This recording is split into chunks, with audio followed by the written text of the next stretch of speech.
If you dig the twisted, admire the outlandish, and are enamored by the unusual, you're in the right place. True crime, the supernatural, the unexplained, now you're speaking our language. If you agree, join us as we dive into the darker side. You know, because it's more fun over here. Welcome to Total Conundrum. Warning, some listeners may find the following content disturbing. Listener discretion is advised. Ha ha ha ha. Greetings, Conundrum crew. Jeremy and Traci are back in the studio, and today we're venturing into the heart of the supernatural. Get ready for a spine-chilling journey as Traci takes us on a ghostly tour of the haunted Palmer House Hotel in Sauk Centre, Minnesota. That's right, Jeremy. We're checking in where others might be checking out to the infamous Palmer House Hotel, a place with more than a century of history and an equal amount of haunted tales. But before we wander into the ghostly corridors, here's a quick reminder to hit that like and subscribe button on YouTube. And for our audio aficionados on Apple and Spotify, share the spooky love with a 5-star rating. We appreciate the love from our spectral and non-spectral listeners alike. And speaking of love, let's give a shout out to our podcast pals. This week, we're swapping trailers with ZacSolved Mysteries, where they tackle mysteries of unsolved cases, and the Macabre family, bringing a touch of darkness to your ears. Check them out. It's a podcast trailer swap fiesta. Now, back to the ghostly business. Palmer House Hotel. Jeremy. It's not just a hotel, it's a haunted time capsule. Every creak, every whisper. Every what? Every creak, every whisper. It's like checking into a paranormal Marriott. Well, Traci, I hope they have a friendly ghost concierge. Traci, any ghostly encounters you're excited to share? Oh, absolutely, Jeremy. The Palmer House has more ghostly residents than a spectral suburb. We've got apparitions, mysterious voices, and maybe even a ghostly former employee or two. Nice. Pack your ghost hunting gear, Conundrum crew. We're about to unlock the doors to the Palmer House Hotel and navigate the corridors of the supernatural. Traci, is there a room with our name on it? You bet, Jeremy. How about room 666? Just kidding. But we might need to ask for some extra towels from the ghostly housekeeping. Traci, don't forget we have a special guest, Jenny from TCP Paranormal. She worked at the Palmer House for a few years and has investigated the Palmer House and multiple other locations. That's right. And she's also a fellow Minnesotan. Jeremy, are you ready for this spooky episode? Always. Do you have your invisibility blanket and tinfoil hat close by, just in case? Of course. I don't leave the house without them. Yeah. We'll be back after these messages. Welcome to ZacSolved Mysteries, the most important podcast you'll ever hear in your life. I know enough about most things to be inaccurate about everything. We're not just a podcast, we're an experience. This story f***s, dude. Prepare to have your life transformed, because not listening to us could be a grave mistake. You must wake up every day and say, today's the day someone's gonna murder me. We're not just tackling the classic mysteries of the past, we're rewriting history itself. Robert Stack, I think, had dirt on people. Forget everything you thought you knew about unsolved mysteries, or any sort of mystery. Maybe there were giants. Who knows? Who cares? Subscribe now to ZacSolved Mysteries anywhere you get your podcasts.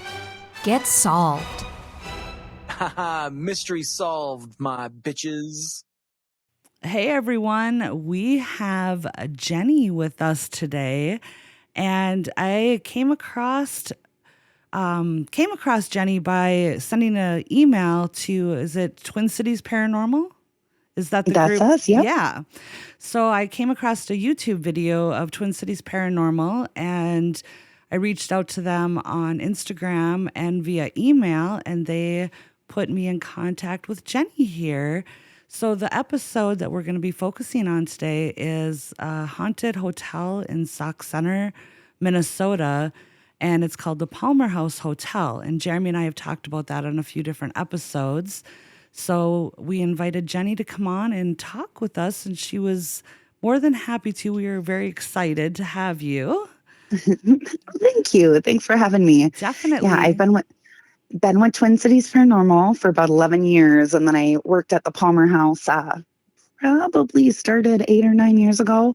Very cool. So you're going to have definitely some insider information for us. I got a few stories for you. I'm glad. Well, are you out there on any socials that you'd like to shout out, or shout out anything for TC Paranormal or Twin Cities Paranormal? Yep. So TCPS, we have Facebook and Instagram. We're admittedly not the best with social media. We're trying to keep up with that. It's hard. I know. So we definitely do Facebook more often than Instagram. And we also, so you can just find us with TCPS MN, or if you just type in Twin Cities Paranormal Society, we should come up. And then our website that has some evidence and some of our older investigations, kind of a bio about all of us and everything like that. That's tcpsmn.org. Awesome. So everybody go check them out. Definitely, if you're into the spook factor. With our podcast, we do both true crime and paranormal and kind of the unexplained. Oh, my two passions. Yes, mine too. I didn't want to pick one or the other. I wanted to kind of combine them together. So I kind of feel like they go hand in hand sometimes. They do. They really do. Mm-hmm. So we're going to start out by asking you some questions. Yeah, do it up. All right. So the first question is, how did you first become interested in paranormal investigations, and what inspired you to pursue this field? Okay, well, I will try and make this as short a story as possible. When I was younger, I grew up a Navy child, so we moved a lot. And I think I was around 8 or 9, and I was living in DC. And we lived in it wasn't really a super old house. It was probably built in the 1970s. But I just started having crazy experiences there. My dad used to be in a band when he was younger. We had an organ in the room next to me, and I would wake up and that would be playing all the time. Just a bunch of paranormal things that literally happened to me every single day. Nobody else in my family really experienced anything, or at least they wouldn't admit that they were experiencing anything. And, being 9 years old, you're terrified of it because, it's natural to be scared of what you don't understand. So I grew up absolutely terrified of the paranormal. Unsolved mysteries, come on, I'd run out of the room. Anything that had to do with anything scary, I'm out. And then I think I was around 18 or so. I think it was 2004. And a good friend of mine and I were traveling, and we just had the Travel Channel on, and commercials for ghost hunters were coming on. And we kind of looked at each other, and she's like, "Oh, we need to watch that." And of course I'm like, "Nope, we do not need to watch that. You have a good time. Let me know when you're done." And she somehow convinced me, and I was just kind of fascinated because Ghost Hunters was kind of the first paranormal show that came out with, Jason Hawes and Grant Wilson. Yeah. And their approach was just so different. It, instead of trying to scare you, it was, let's try and figure this out. Let's do the research behind this location.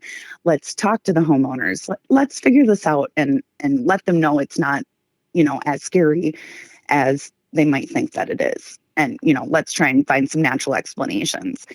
So it really was just a mind shift in my head from like, it doesn't have to be scary. Like there can be explanations behind this. So it actually encouraged me to write the Fairfax County Historical Society in Burke, Virginia, where I used to live, where I had my experiences when I was younger. And I still knew the address, still could tell them stories clear as day. Right. And they were stoked about it. And back in 2004, you didn't really talk about this stuff. So I didn't really think that I was going to get a response from them, but they were so excited about it. They did a ton of research on the land, just because, like I said, the house was built in like 1970. So it wasn't really necessarily the house that was having the issues. Right. And we just found out so much stuff about the land being right outside of DC. Robert E. Lee had ties to the land. There were battles on the land. There used to be like a little Catholic school in the 1800s that sat on that property. Oh, wow. And I'm just flipping through, reading a bunch of stuff. They literally sent me a whole manila envelope of stuff. And I get to this one page that has a picture, and I literally dropped the whole packet because I used to see that man standing outside my room. Oh my goodness. And that is when it completely, okay, I'm not crazy. This actually happened. And it was, I mean, I can't explain it. It was something I was so scared of my entire life, just completely turned into curiosity. Like, oh my God, this actually happened.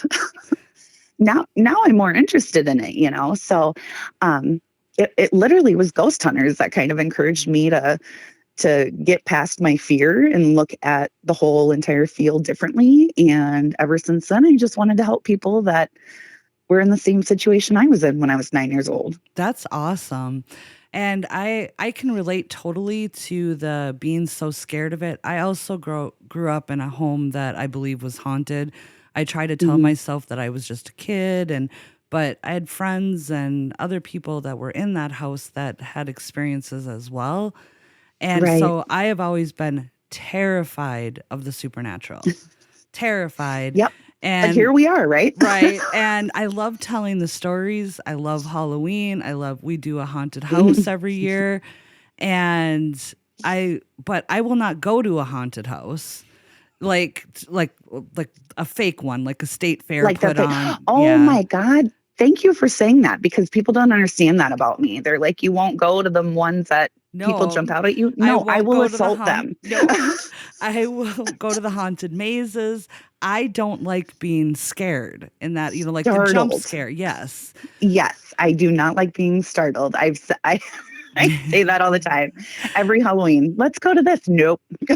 I'll take you to a real haunted house, but we're not going there.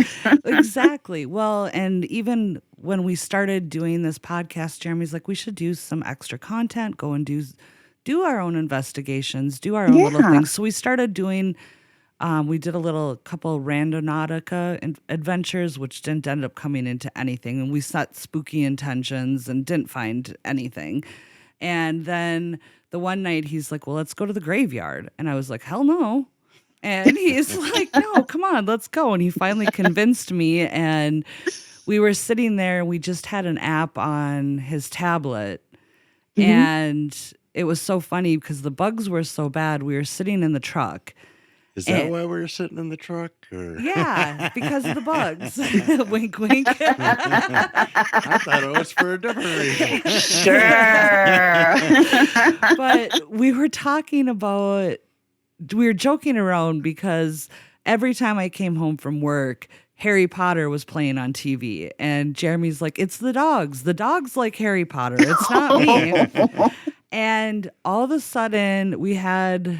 I don't remember what app it was, but it said wand right after we were talking about Harry Potter and stuff. And then it told us to leave. And I'm like, all right, it told us to leave. It's time to go. And then it said, join you. And I was like, you are not welcome to follow us home. You are not, and I'm like, okay, we need to go. Good for you. Yeah. So that's exactly what you should have done. So that was my first time, like, really having any, like, it was just an app, whatever. But when there's correlation. There was correlation. And then Jeremy decided to look up the most haunted graveyards in Minnesota. And we went to... Oh, stop it. Greenwood Cemetery. Greenwood Cemetery in Duluth, the Port Farm Cemetery. But oh, my gosh. My stipulation is I would not be there after dark. Okay. Well, that's fair. But we went there and... The first time we went, we just had our phones and we had a Spirit Talker app. Yeah. And it was so funny because I'm trying to think of, I said something about getting cold or something, and I don't remember what it replied. But then Jeremy was like, we were sitting on, have you been to this cemetery? I have not. No. Okay, so in the center of it, there's kind of like a placard, and then there's like a raised brick wall area. So we were sitting like on the brick wall.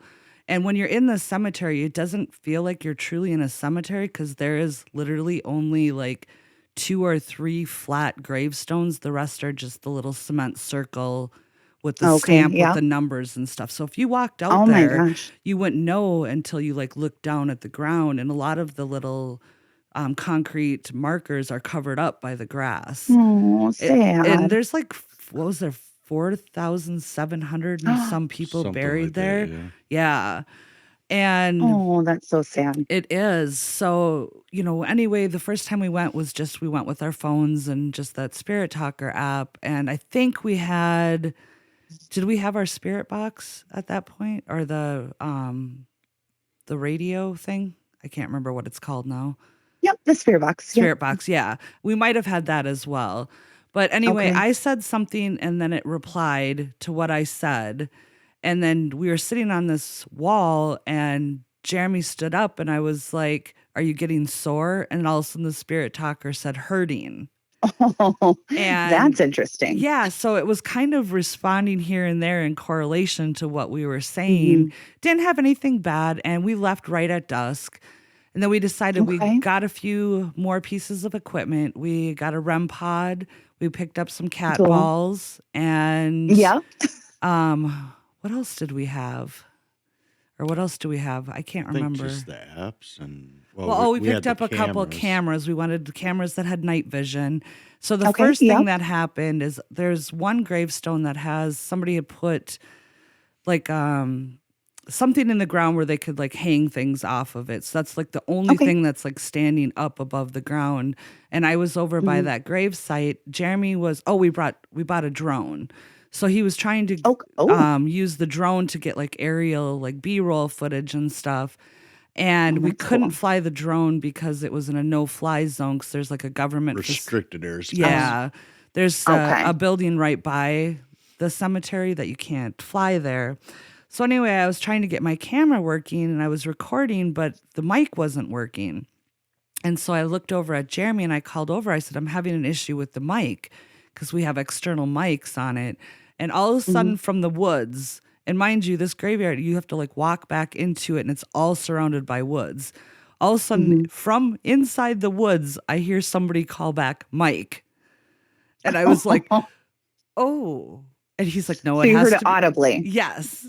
And Jeremy's like, there must be somebody, because we did find a couple like squatter tents out in the distance in the woods and stuff. He's like, I don't know, there's, the road construction and, somebody might have just been yelling at a person. And I'm like, I know, but it was coincidental. You're right. And then we were sitting there. I had the REM pod set up in the grass. And then we had cat balls all around it. And then I had a couple flashlights and stuff like that. We had no activity forever on the REM pod. And then when we sat down and we were just like videotaping the area where the REM pod and the cat balls and stuff were, all of a sudden we started getting like action on the REM pod. And Jeremy's like, no, I think it's the grass. So he like moved it to make sure. And then there was nothing. And then I started asking questions. And then it would hit the REM pod. And I'm like, okay. And it would go for an extended period of time. I'm like, okay, you can stop touching it now. And then it would stop. Yeah. And then it would go. It was like, it was going back and forth with us. And then at one point I'm like, we said something about the cat balls and then one of the cat balls went off, so it was kind of cool. We actually had some, pretty good, interaction and stuff. Yeah, but that's awesome. I'm like, I'm still not staying here past dark. No, your limits, that's good.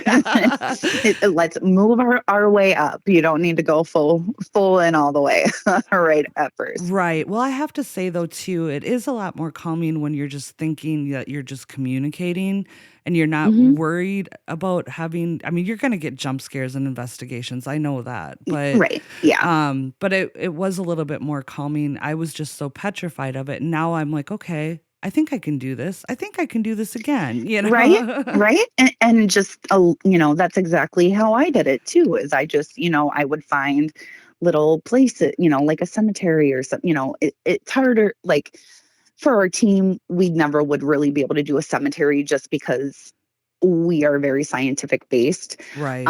So, we have to eliminate all contamination when we're doing an investigation. And when Right. you're outside, that's really hard to do. It is. So it's harder for us to do like cemeteries and stuff like that. But of course, when I first started getting into this, and I'm sure when my partners on the team first started getting into it, we would do the exact same thing, and then you just kind of seek out places and meet people and get your opportunities expanded a little bit. But it's good because you don't want to jump full in. You definitely want to be aware of your limits. Definitely. Well, Jeremy, what's your question for Jenny? My question is, what is your background and do you have any specific training or certification in the paranormal investigating? Interesting. Good question. So pretty much paranormal investigating is not a proven field, obviously.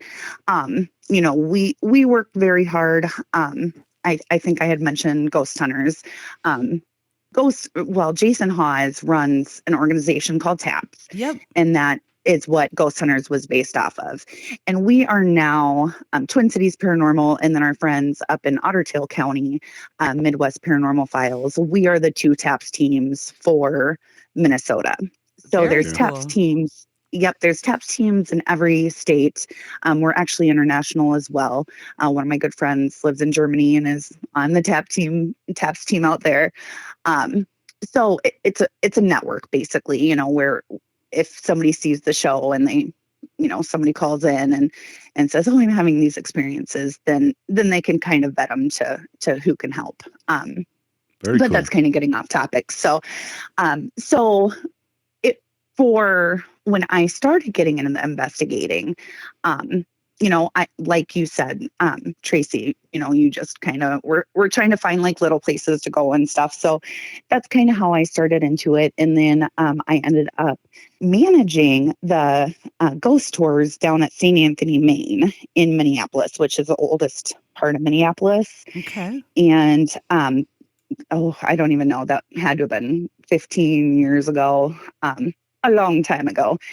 And that just kind of opened up my network, gave me the experiences because that place is crazy haunted. And I experienced the good, the bad, the ugly, down there. So, but you come across these shows and everything's demon. That's not how it is. Right. In 20 years of doing this, I've had to call in a reverend once because I was like, this is way more than I know how to deal with. But just like people, you're going to have happy people, you're going to have crabby people, Right. and you come across crabby energy all the time. That doesn't make it demonic. That doesn't make it negative. That just makes it crabby, so you just have to learn how to deal with that energy and how to sense that energy a little bit. And I don't think that there's really any training that you can get for that. I think it's more experience. And there's still, there's people on my team that have been on for as long as I have, that they're like, I have the sensitivity of a paperclip, like I literally, even after all these years, can pick up nothing, I'll go through the documentation, but I don't feel when something changes in the room. And, I think that's something that you kind of learn as you go as well. So, it's just a matter of learning through people that you respect and that you meet in the field. There's so much literature and so many opinions about the paranormal out there. I could never say, do your research and read this author, because that's how, you need to be doing paranormal investigating. This is not a proven field. Right. So, there's nothing that's saying what's right or wrong. So you just kind of have to put yourself in different situations and see what works for you. Network, that's huge in this field. I think most of my Facebook friends. I don't know if I've met most of them, like, because they're all just paranormal people that we just, you know, network through and learn and see how they do things. And, you know, maybe we could try that in our next investigation. It's You know, nice there's no to- right or wrong way of doing that. It's nice to have people to bounce ideas off of, or if you encounter something you're not sure how to handle, or you got new Yep. equipment and all of that stuff. I mean, the equipment's always changing too. So Yeah. I mean, I feel like it's such a competitive field sometimes, and that's like absolutely no reason for it. Like, you know, none of us are doing the right or wrong thing. right. You know, I just think that we could all learn from each other. So, as far as outside of the paranormal, all of my education is in criminal justice and psychology. That's why you like the true crime. Yep. Yep. My master's is forensic psychology. So Very cool. would have loved to work with the criminal mind. But I think, you know, that psychology of it all and that psychology interest of mine and education makes me kind of try and look at it in a different way as well. Like the psychology behind the energy, you know, and what I'm feeling and how can I get this thing to communicate with me if it's there, you know? Right. So just trying to put in, you know, my education with the psychology, as weird as that sounds. I know it sounds really weird, but I No, feel like a not lot at of this is, I feel a lot of this in this field is, you know, just learning your own limits, learning your own psychology kind of behind it, and then learning what you can do to make those respectful communications, if that makes Definitely. sense. Well, let's go on to the next question. Can you share one or two of the most memorable or intriguing paranormal cases you've worked on? Oh God. Oh, there's just so many. Always said I should have written a book. You still can. The hard thing with, I know, right? The hard thing with this is with TCPS, we're very, very respectful when it comes to confidentiality. We actually have a waiver for every single case that we go on, or any person that calls us in. And they have to basically say what they are comfortable with us revealing about the case. There's a lot of places that I can never say anything about any, you know, Right. I can't talk about it all to anybody because they want to remain confidential. And as a TAPS team and as a team that respects people, that's, you know, that's obviously going to be our biggest priority, is maintaining that confidentiality when people are, when people request that. So just because I don't want to waste all the time thinking about which ones I can and cannot talk about, I will talk about some of our fun little things. There you go. For Twin Cities Paranormal, we specialize in residential and businesses. You know, we definitely are in this because we want to help people. But we're also fascinated with the paranormal. So we like to have fun sometimes, and we try and do group trips. I will say for sure, Waverly Hills in Louisville, Kentucky. I've heard a lot about that. Oh my God. I typically tend to be kind of skeptical. So when we had originally agreed to book it, I was like, you know, this is supposed to be the Disneyland of the paranormal. Like, everybody raves about this place. We're going to go. Not a thing's going to happen. And I'm going to be disappointed. Like, that's right. That's how I look at life sometimes. So we had only booked one night, the very first time that we went. And, I want to say you get it from like 8 p.m. to 4 a.m. I want to say, maybe it was 9, because 6 hours sounds, so probably 9 to 3, 9 to 4. And we had brought a couple of our friends from other teams along just because it was expensive. So we wanted to make sure that we had enough people to kind of bring the cost down for us. So I want to say we maybe had like 12 people that first time. Actually, Grant Wilson from Ghost Hunters, he's a good friend of ours, and he ended up joining us a couple times at Waverly as well. Very cool. I know. So the first time we were there, you know, you want to coordinate everything. Going back to the contamination, we need to know where everybody is at all times. So we would go out and do about an hour session in our groups, and our groups are usually 3 or 4 people. And then we'd go back to the base camp and just kind of decide, okay, next session, this is where everybody's going to be, or where each team is going. And so my team, it was our former members, Jenny J and Blaine, and then somebody that's still on our team, Neil, and me. And we were on the 3rd floor. And all night we were hearing really loud footsteps. And it is a concrete building. And this building is humongous. Like, you should not be hearing footsteps. Right. So, we don't think too much of it. And we were literally walking down the hallway and we started hearing the footsteps. So we kind of stopped to just kind of listen. And at the end of the hallway, it looked like somebody walked around the corner with a flashlight. But it was the brightest damn flashlight you've ever seen in your life. Oh, Completely no. lit up the entire end of the hallway. And so we're calling out, we're like, somebody's on this Who's floor. there? Yeah. Right. We don't want to scare you if you're just coming, just hanging out. So we're, yelling out like, oh, we're down here or whatever. And it looks like the flashlight is still kind of coming towards us. And you know how, like, when you're watching somebody coming at you with a flashlight, you can kind of see the bounce in their walk or whatever. It was nothing like that. It was literally lit up the entire hallway. And Blaine went to go turn on his flashlight because we had been in the dark. And as soon as he turned on his flashlight, that flashlight, or the light at the end of the hallway, just completely dissipated. And the footsteps stopped. And I'm not an athletic person whatsoever, but I'm like, what the hell was that? And so I go off running towards light, because I'm like, if some jerk is trying to like trick us or whatever, which nobody on my team would, but like, that was a person.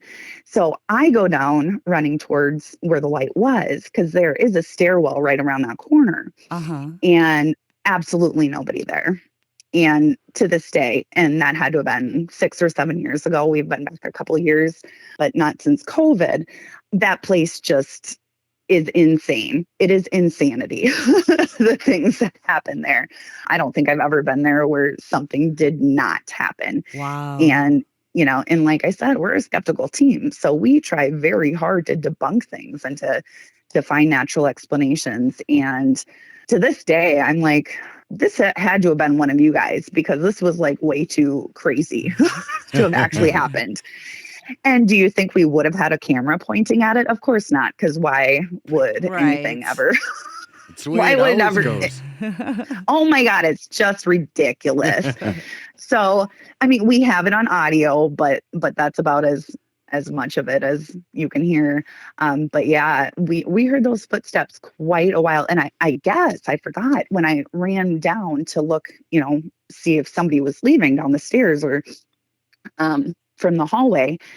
The team was still back in the hallway where we had been standing. And I guess the footsteps walked right past them. No. When I went running. And yeah, so we do have all that on audio. I don't know if we have it anywhere posted, but yeah, Waverly is quite a. See, I think that's where we need to bring Jeremy, because he has never had something that he debunks everything that's ever. That place is on my list. Oh, so, yeah. I won't go there by myself with you, though. We're gonna need a team. Lots of team. No, get yourself a group. Like it's I can't remember. I want to say it's around $1,000 for up to 10 people, and then it's like $100 per any additional person. So get yourself 10 people. It's not really that hard. It's a huge building. It's 5 floors. You can spread out if you want. You can stay together if you want. They do 2-hour guided tours as well. Right. so that might be a way to start as well. Yeah, that would probably be me inching in because he's all, let's go. And I'm like, oh. Yeah, I She'll mean, just sit in the truck and send me in. Tell me how it goes. don't do that, because everybody that wants to be there will get really mad at you. Because it really is kind of like the Disneyland of the paranormal, and everybody that's in the paranormal, that's like, we've got to get to Waverly, so Yes. you can't waste it. No, I won't. I got to build up to it though. Yeah, that's probably not a bad idea, because even the things that happen there, even I think I screamed numerous times at Waverly, and I don't usually react that way. So with you being in Minnesota and part of TAPS and stuff, have you guys worked with Dakota and Chelsea Layton at all? I know them. Actually, before I even got into this field, before I, joined a team my own, I was with Dakota. I actually live in Hastings now, and Annie Wilder is an author who also lives in Hastings. Actually, I can see her house from my couch, cool. which is kind of creepy. A little bit creepy to say that, but hi, Annie. No, she doesn't live there anymore, but she had a lot of experiences in her house. And years ago, she would have like little tea parties and have people come in and do investigations. And I actually worked with Dakota at that property, at Annie's house. I never met Chelsea. And God, I mean, Dakota they're so young. They are young. Oh my God.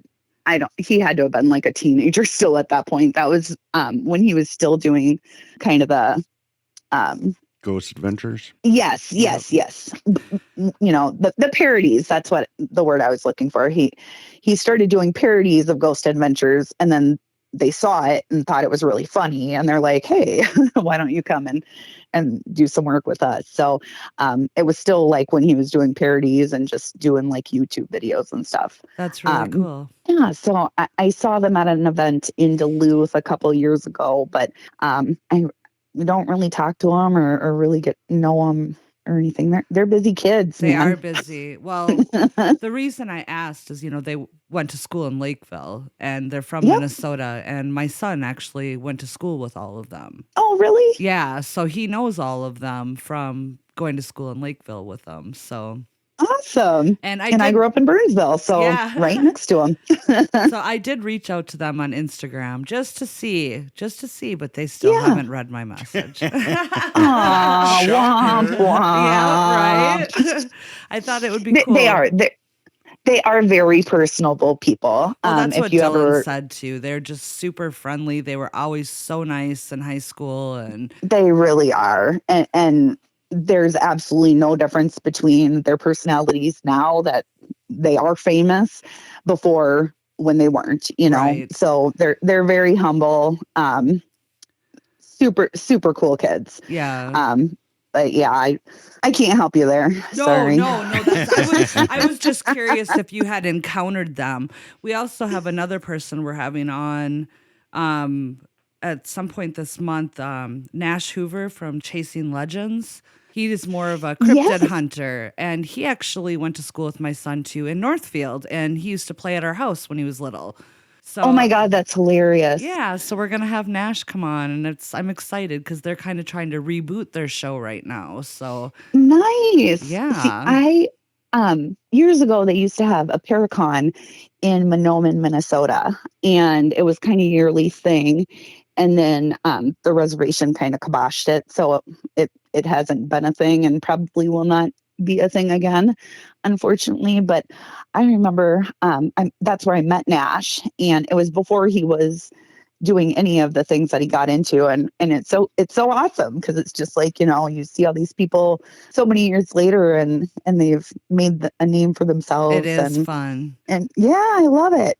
Yeah, and especially with me knowing him since he was a little tyke too. I know. I went to high school with his mom, and oh my God, that's hilarious. I love it.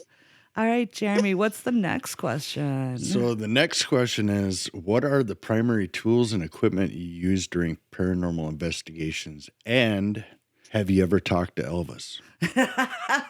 And have I ever talked to who? Elvis? Elvis. Unfortunately. Unfortunately, no. I know. I wish. Oh, wouldn't That would be cool, amazing? right? That would be cool. That would be amazing. Anybody famous would be kind of cool, but yeah, they don't really care to hang out with us, I don't think. So I've always said that really the most important piece of equipment is a digital voice recorder. There's so many pieces of equipment these days. And yes, we do have all of them because we're all ridiculous and just have to buy everything that's new and upcoming.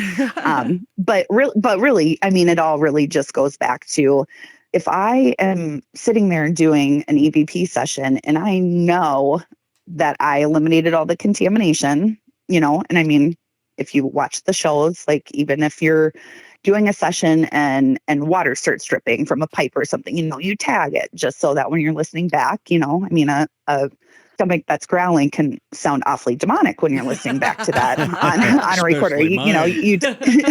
Oh my God, it can be terrifying sometimes. So you always want to make sure that you're tagging everything like that. So when you know that you're in a pretty controlled environment and you get a full sentence for somebody's voice that was not in the room with you, that's really hard to debunk. And my best evidence, I think, are some of the EVPs that I've gotten over the years. So I always say digital voice recorder and a flashlight, you're good to go. But of course, we like flashy lights and, other things. So I think I started out literally with a night vision camera. And I don't even think it was a camcorder. It was just a regular photo camera. And then a K2 meter and a digital voice recorder. And that's all I had for a couple of years. And then, you just keep adding to it. And, our team has a ridiculous amount of things. I drive a Hyundai Elantra. I cannot carry our equipment to investigations in my car. Our cases literally do not fit in my car. Well, and I have one thing to put out there for that K2 meter. I was doing some investigating on that. If you go to our Instagram, if you're interested in getting a K2 meter, go to our Instagram and look, because I have images of the fake one and the real one. Because if you're going out to Amazon, you can get them cheaper, but they're knockoffs and they're not the true K2 meters. You're going to be spending around $80 to $100 to get a true K2 meter.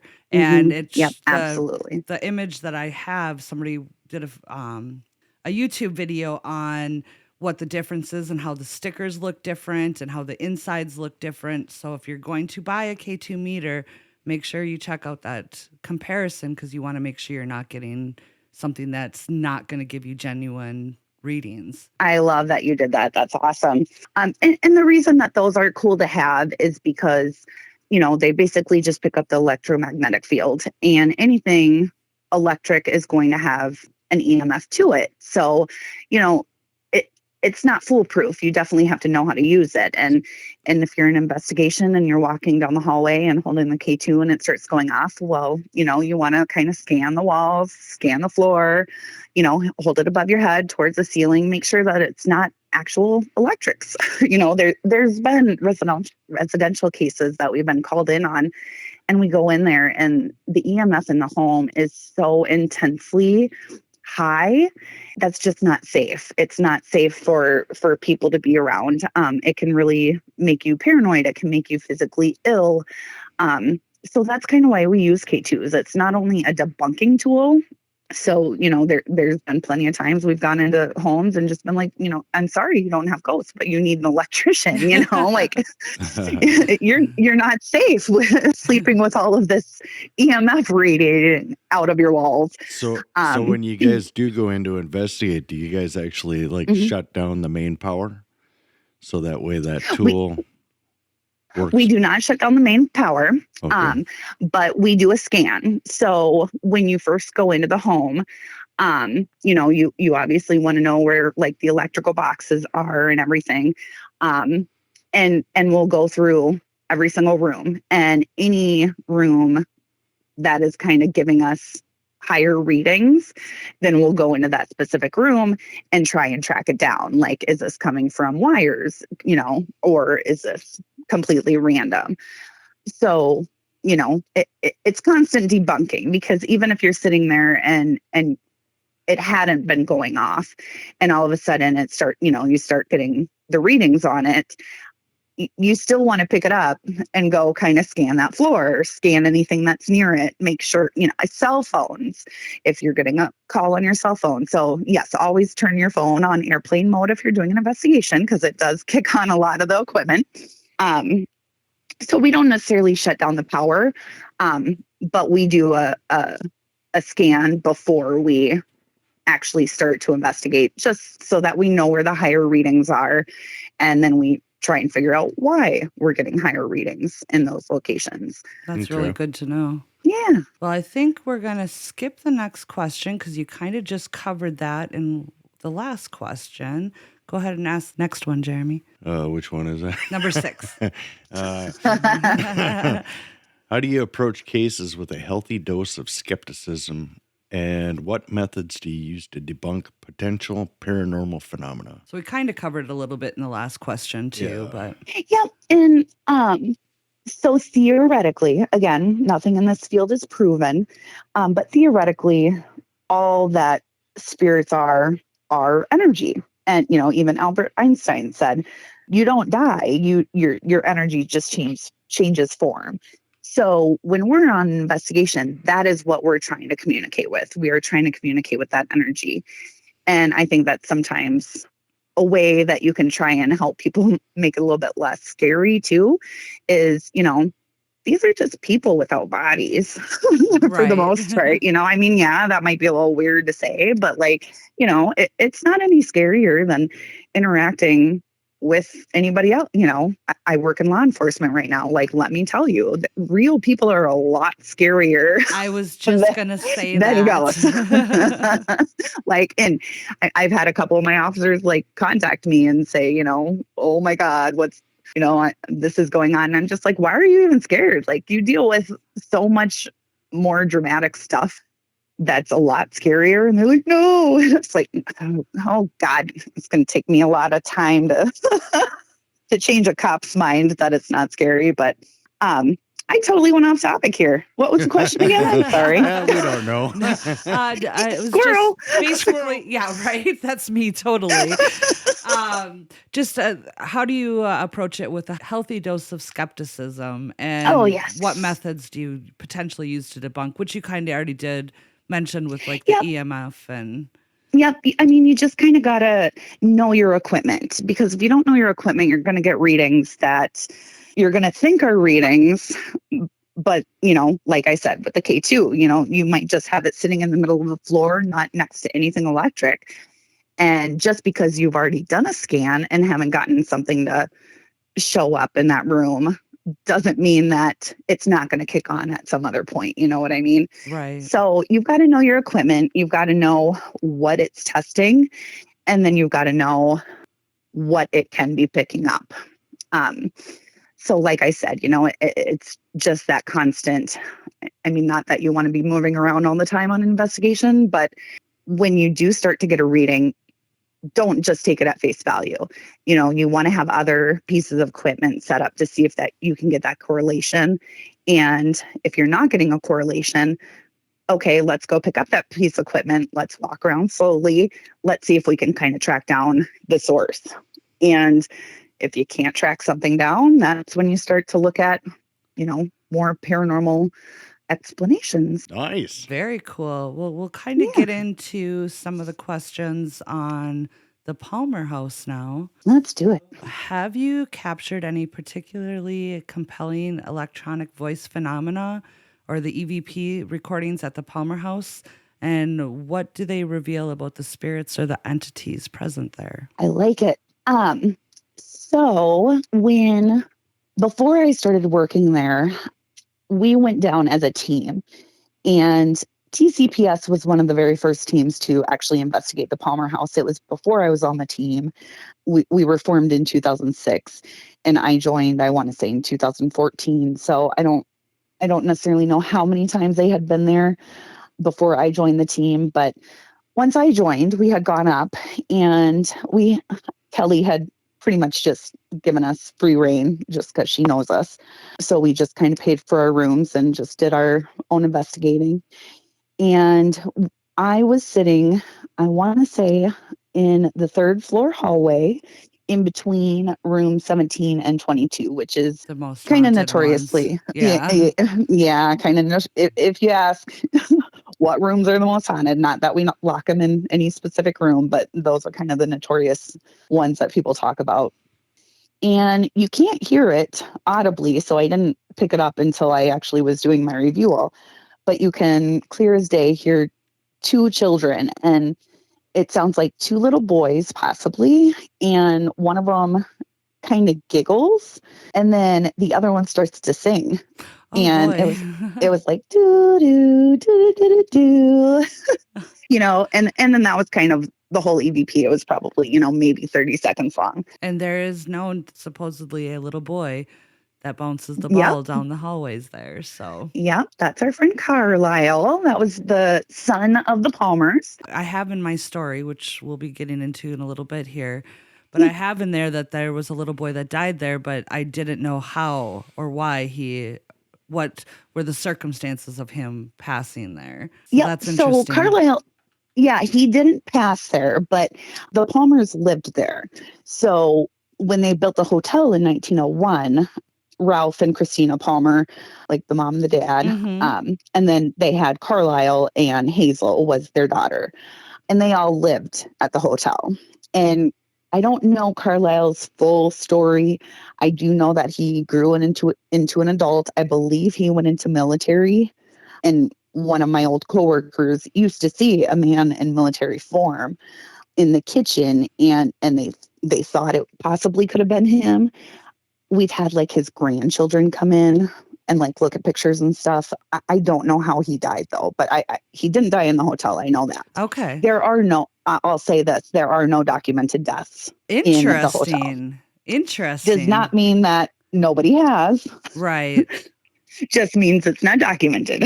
Well, and that's like we talked about when we first got on the phone, is it's hard when you're investigating or like researching paranormal cases to know what is true and what is not, because people will spin stories and absolutely.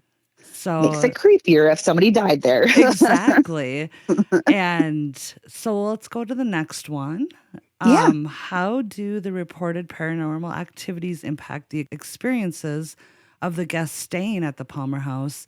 And how does the hotel management handle these occurrences? Well, I think most people that are going to be going to the Palmer House know what they're in for. out in the middle of nowhere, Sauk Centre. Yeah, a lot of our guests are coming there for the paranormal.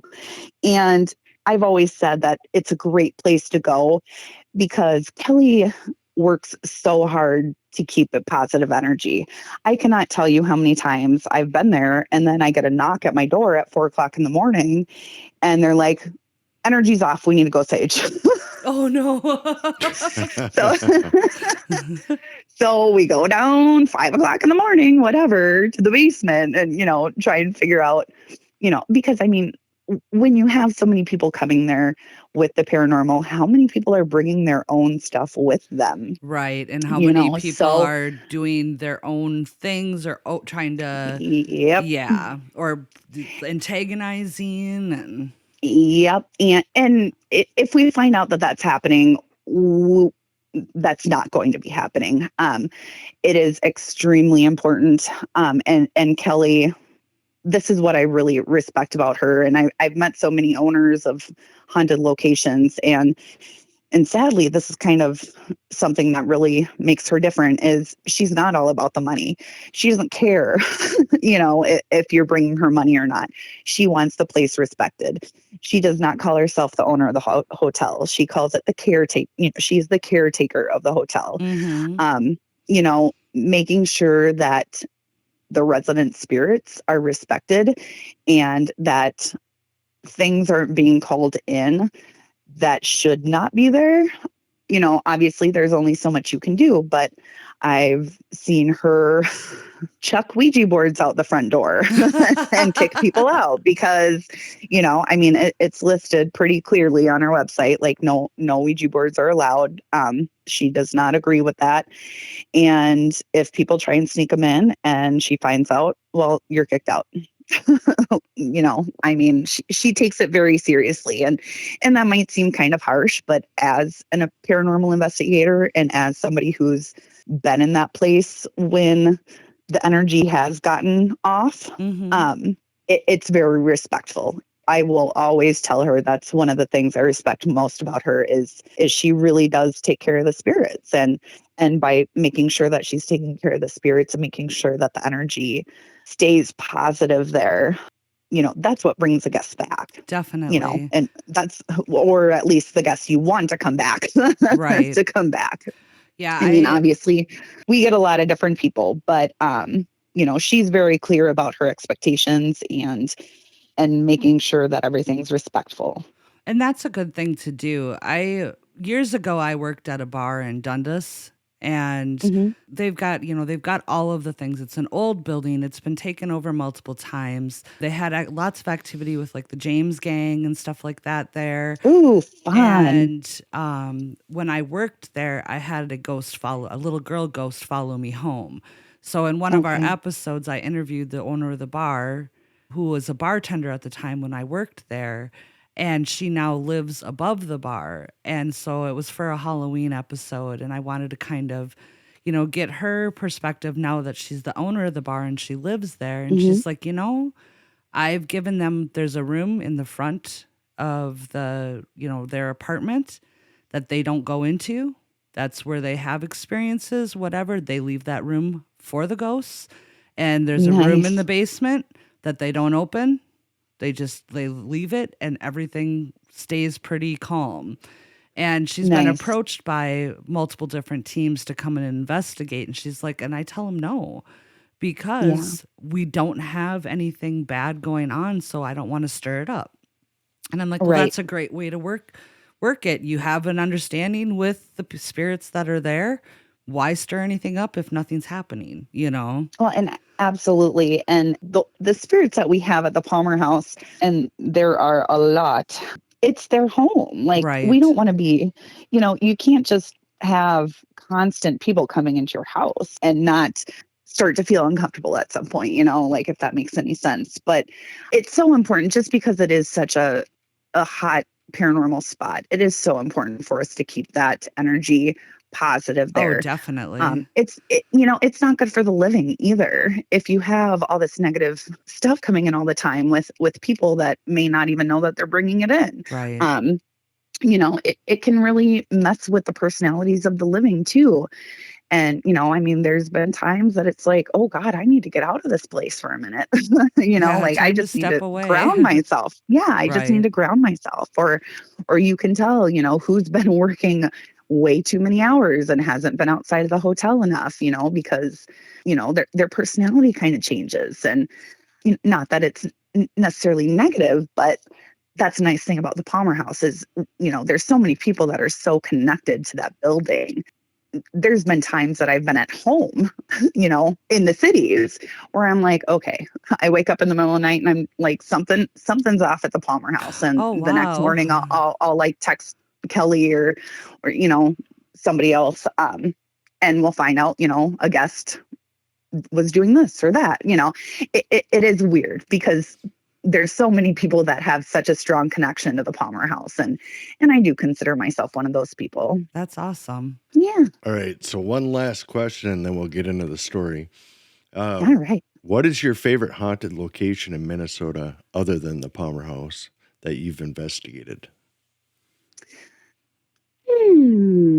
I would say,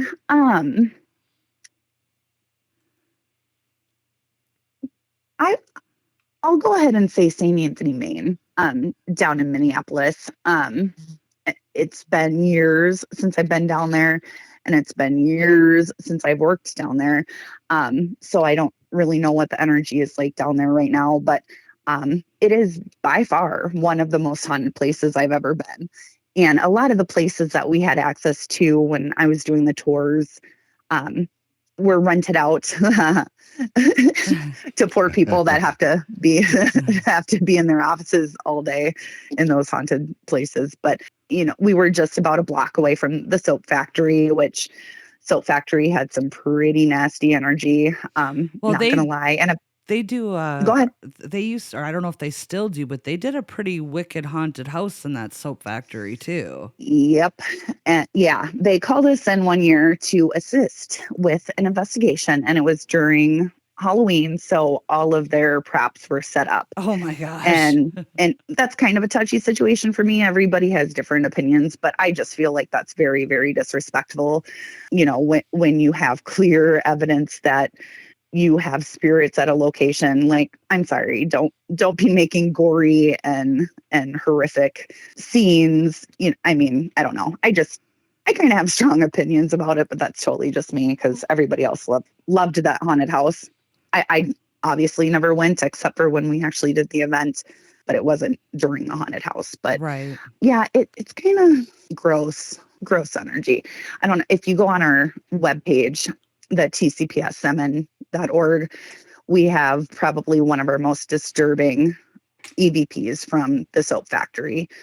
And fortunately, I didn't have that kind of gross energy that you felt at the soap factory a block away at St. Anthony, Maine. But, there were definitely times that I was like, yeah, it's time to go. Things would come in, but it was very, very active down there. So, if you're interested in stuff like that, the Astor House, I believe, is it the Astor House? And Procna are kind of on that same block where I used to run the tours, and their restaurants, if they're still in business. We would go through there and they had activities. So just Very go get cool. something to eat. Yeah. Very cool. All right. Well, we're going to dive into the story here. And Yes. Feel free as I go through, because I'm assuming a lot of the information that I have, you'll have more information on. So feel free to stop me or correct anything. Like I said, I went to multiple sites, kind of cross-referenced, but again, it is a paranormal, so it's hard. Yep. You're going to get 20 different stories for one incident. Exactly. So like I said, feel free to interrupt me at any time, or if you have anything to add or whatever, don't hesitate. All right. Sounds good. All right. So the Palmer House Hotel, nestled in the heart of the charming town of Sauk Centre, Minnesota, is a historic establishment that has earned a chilling reputation for being haunted. For over a century, guests and staff members alike have shared spine-tingling tales of encounters with the supernatural within the hotel's walls.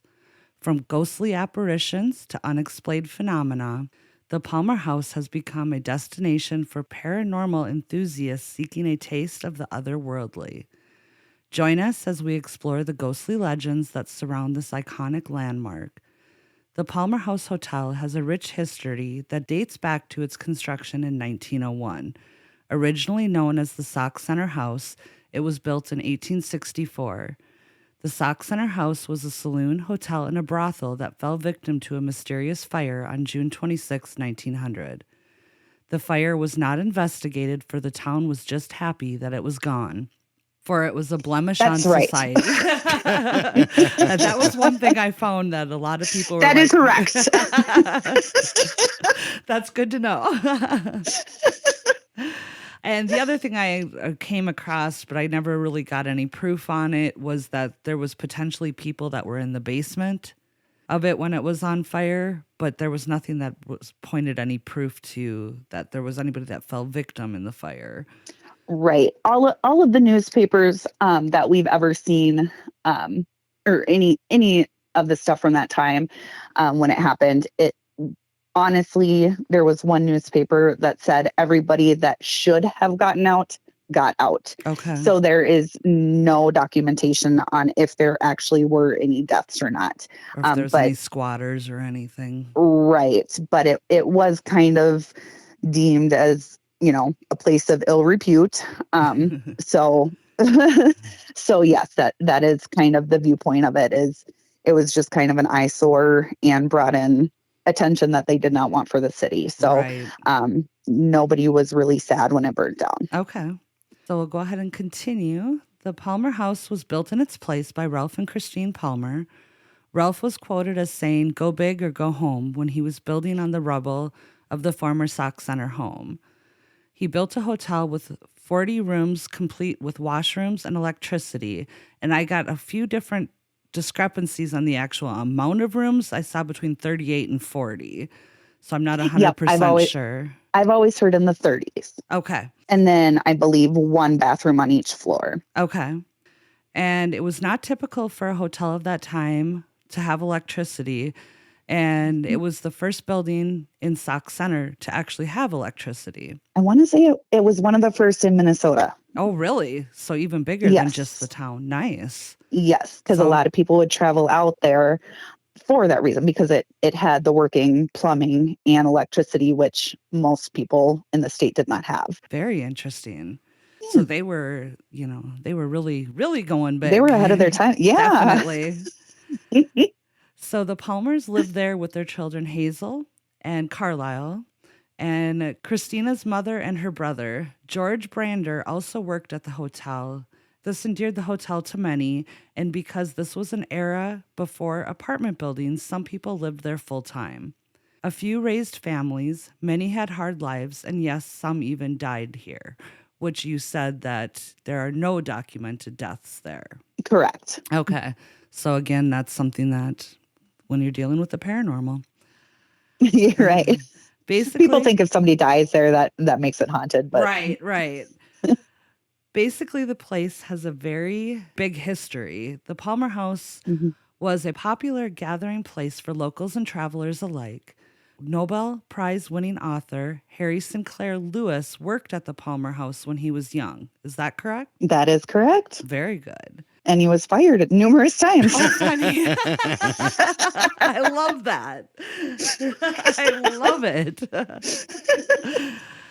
The hotel was used as a model for the fictional, and I'm going to butcher this, Minimashi House? Yep. Is that right? Yep. Okay. And for Main Street? Yep. For Sinclair Lewis's. Yep. Which appeared in his novel Main Street in 1920. Over the years, the hotel has changed hands several times, but one thing that has remained constant, the eerie tales of the haunting that continue to be associated with the Palmer House. The hotel endured an ambitious makeover in 1993, exposing its natural beauty from top to bottom with respect to Richard Palmer's idea. However, some of the comforts to which society has been accustomed to have been added. The hotel originally housed, I have in here, 38 to 40 small rooms with guests sharing a bathroom, common necessity room type bathroom. So that must be the one you said, like one on each hallway. Yep, I believe one on each floor is right. Or two on each floor. Okay, yep, that's what I meant, on each floor, not hallway. Wrong words. Yeah. There are now 19 rooms, each with its own bathroom facility. Some complete with jacuzzis to pamper you a little bit. That's my room. Yeah, that's what he wants. Get 12. 12's the best. Jacuzzi room. Nice. What's the It has a great view. Yeah, what's the most haunted room? I want that one I too. think it's 17 and 20. Which ones are they? So 22 or 17 is supposed to be Lucy's room. Yeah. That's kind of the notoriously most active room. And then the room across the hall is 22, and that's what we call Raymond's room. And then my personal favorite room is 11, which is on the second floor, and that is what we call Annie's room. However, I have been in every single square inch of that hotel, and there has not been a square inch that something has not happened. Wow. So Sweet. yeah, we do not lock them in a room. so when people call and say, "Oh, put me in the most haunted room," we're like, "Okay, so you can stay in the cafe, you can stay in the lobby, you can stay on the staircase." Like every single inch of that place has activity. That's and awesome. honestly, one of the rooms that I've had the least activity in is 17, which a lot of people are going to kill me for saying that. But yeah, every single room is very active there. But 12 is amazing just because it does have the jacuzzi and it has a great view. Well, that's the room we're going to book then. All right. Do it up. So one of the most enduring and well-known spirits said to inhabit the Palmer house is a little boy, a playful and mischievous ghost. According to local legends, he tragically passed away within the hotel many years ago. So there again is the discrepancy. Yep, no documentation. Correct. And Carlisle did grow into old age. We do know that. And so. they say ghosts can go back to when and where they want. So the time period and where they were most happy or wherever they have their unfinished business. So that makes sense. Yep. And I agree that. Yep, I do too. Definitely, I believe that. So visitors and staff members have reported numerous encounters with him, most reporting hearing him bounce a ball in the hallway. Some have even claimed to see the ghostly waif playing with his prized toy. Some have reported hearing the sound of childish laughter echoing through the halls. Others have witnessed objects moving on their own accord, attributing these phenomena to the playful spirit of the young boy. There's been claims of seeing a spectral figure resembling a young boy swiftly traversing the rooms and the corridors of the Palmer house. So there's some truth to it and some not. And you said you got some EVPs of a little boy. Or two little boys. Yep, it definitely sounded like two separate little boys. Sounded like little boys. Obviously, it's harder to tell because they sounded very young. But we get children EVPs all the time, and we actually have a children's room in the Palmer house on the third floor with just toys and a little chalkboard and stuff. So that's another place that people like to try and investigate and communicate. I don't think that he's the only child there, but I definitely believe he can come back as a child there. Oh, definitely. Mm-hmm. So here is another partial, I think, discrepancy as well.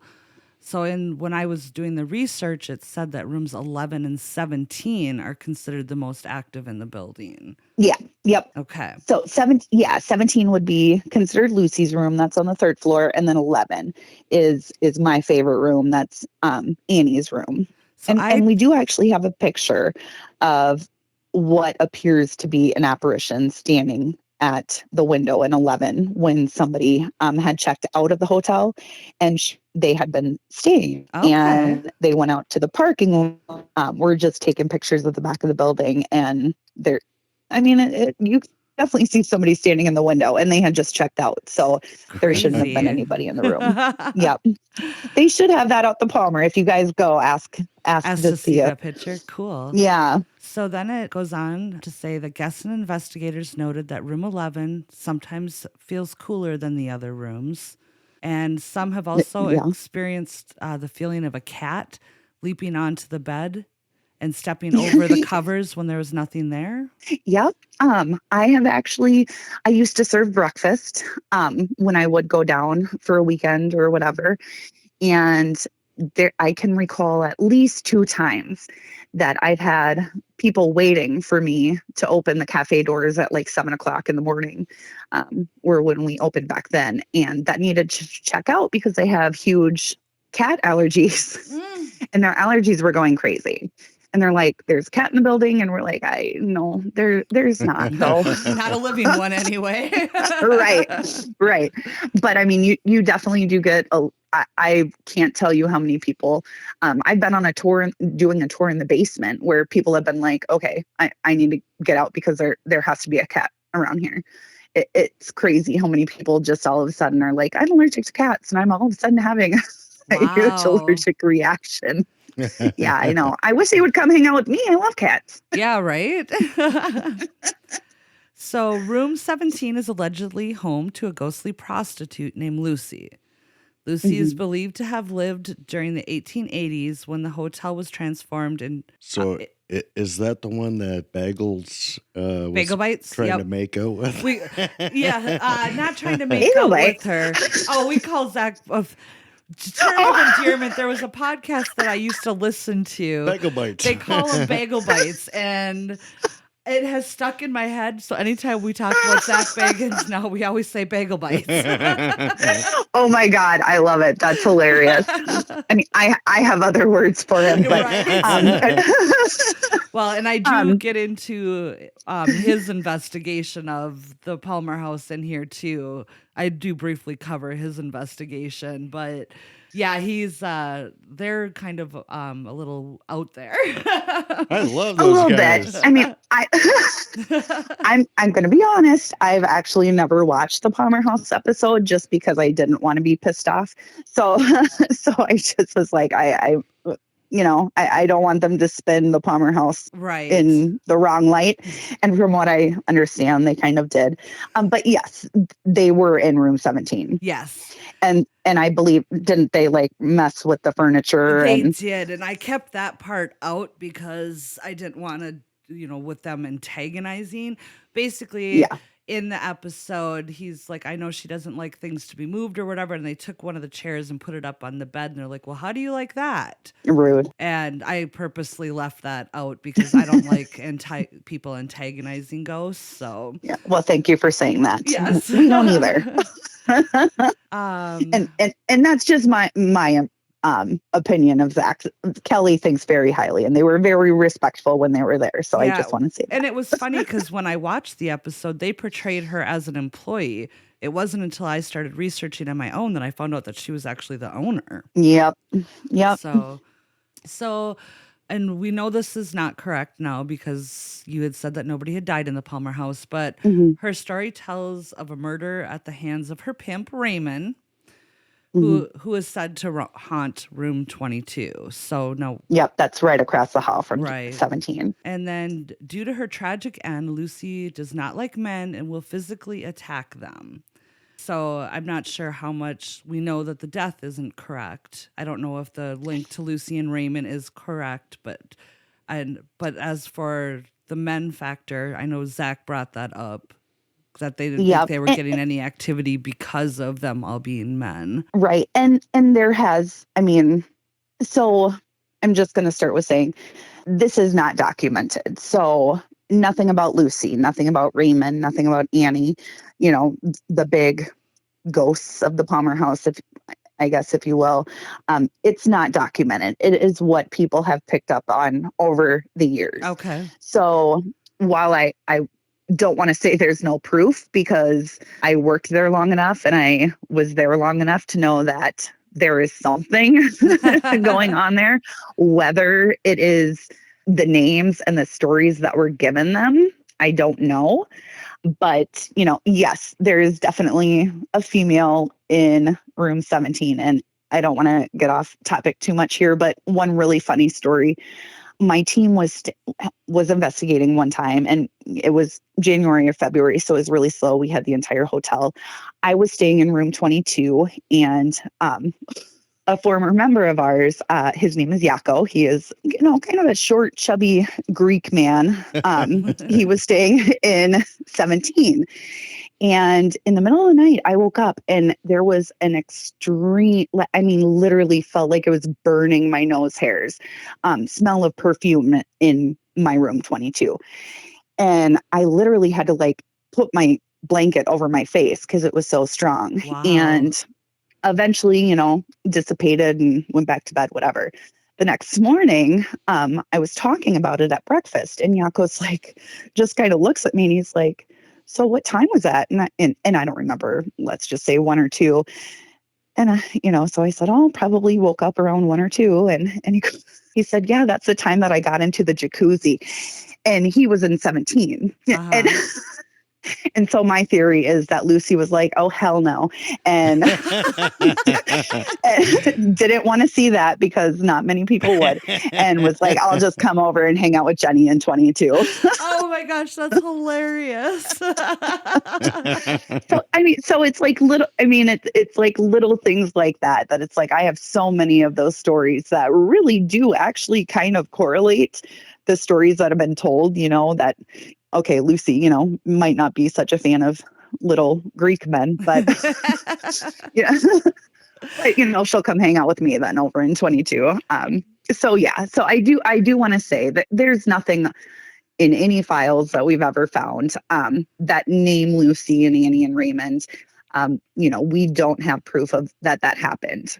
Okay. But that is the personality that we have given them, and they definitely live up to it. Nice. Well, so I have on Raymond that he reacts negatively towards female guests, and he especially dislikes the hotel owner, Kelly. And it says this may stem from his belief that women should know their place and not take on the responsibility of operating a business like the Palmer House. Which that can be understandable. A lot of people that I know, especially females, did not like room 22. Okay. You can kind of really feel a masculine energy in there. I never felt threatened, but I do know that one of our housekeepers, she's like, I don't even want to clean that room. I just feel so threatened when I go in there. Yeah. So I'd say that there's kind of some truth to that too. And so then I did find an interview from Kelly that said that she has felt Raymond's presence at times and was physically assaulted by him. It says on multiple occasions. She refuses to appease him, though, and continues her role as the owner. And then sounds like Kelly. Yep. Sounds like from what I got from some of the interviews I watched, she's a tough gal. Yeah, she is. She was definitely put into that place when they bought the hotel. She didn't know anything about the hauntings, right. and I think even when people started talking about it, I think she was still kind of like, oh, okay. But there could not be a better person owning that hotel. And like she says, she is the caretaker. She would never call herself the owner of the hotel. She is the caretaker. So they chose her. I definitely believe that. Definitely. So then it goes on to say, while Lucy's presence is undoubtedly one of the hotel's most famous hauntings, the Palmer House has a rich history that extends beyond her tragic tale. During the Prohibition era, the establishment operated as a clandestine speakeasy. Is that true? Again, we don't have proof. Okay. Just a lot of things that we have come across in the basement, a lot of documentation that we've gotten from investigations. I don't know if you've ever watched the Dead Files episode on the Palmer House.